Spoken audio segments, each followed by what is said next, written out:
इस वीडियो में हम 3 टॉप ट्रेंड ड्रामों की अपडेट के बारे में बताएंगे।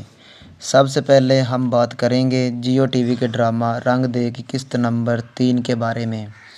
इस नई किस्त में कहानी मज़ीद दिलचस्प होती दिखाई दे रही है, क्योंकि दुआ और अहद की दोबारा मुलाकात एक बड़ा मोड़ साबित हो सकती है। दूसरी तरफ दुआ की वालदा की ज़िंदगी से मुतल्लक मामलात भी कहानी को जज्बाती और संजीदा बना रहे हैं। लगता है कि आने वाली किस्त में रिश्तों और फैसलों के दरमियान ज़बरदस्त टकराव देखने को मिलेगा। क्या आपको लगता है कि दुआ और अहद की यह मुलाकात कहानी बदल देगी?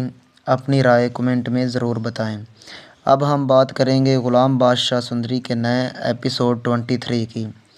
एपिसोड 23 में लग रहा है कि इस बार कहानी में एक बहुत ही दिलचस्प और ख़तरनाक मोड़ आने वाला है। ट्रेलर से अंदाज़ा हो रहा है कि ग़ुलाम और सुंदरी की ज़िंदगी में एक बार फिर ख़तरा मंडला रहा है और हालात पहले से ज़्यादा पेचीदा होने वाले हैं। इस नई किस्त में सबसे अहम बात यह लग रही है कि ख़ानदान के अंदर तनाव मज़ीद बढ़ेगा और कुछ ऐसे वाक़यात और जुमले सामने आएंगे जो रिश्तों को हिला कर रख देंगे।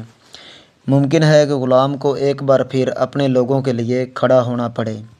दूसरी तरफ सुंदरी का किरदार भी इस किस्त में ज़्यादा मजबूत दिखाई दे सकता है, क्योंकि हालात अब जज्बाती ही नहीं बल्कि ख़तरनाक भी बनते जा रहे हैं। मेरी नज़र में एपिसोड 23 में हमें मोहब्बत, खौफ, राज और टकराव सब कुछ देखने को मिल सकता है।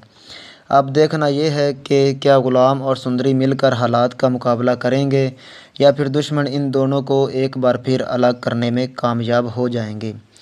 आपको क्या लगता है कि एपिसोड 23 में सबसे बड़ा ट्विस्ट क्या होगा? कमेंट में ज़रूर बताएं। अब हम बात करेंगे उस्मान के सीज़न नंबर 7 के बारे में। उस्मान सीज़न 7 के बारे में बहुत से लोग ये जानना चाहते हैं कि उस्मान सीज़न 7 आया है कि नहीं। तो दोस्तों, अहम बात यह है कि ऑफिशियल तौर पर कहानी अब एक नए नाम उरहान के साथ आगे बढ़ रही है। यानी जो दोस्त उस्मान सीज़न 7 का इंतज़ार कर रहे थे, इन्हें अब असल में उरहान की नई सीरीज़ देखने को मिल रही है। मज़ीद ऐसे नए ड्रामों के अपडेट के बारे में जानने के लिए चैनल को सब्सक्राइब कर दें।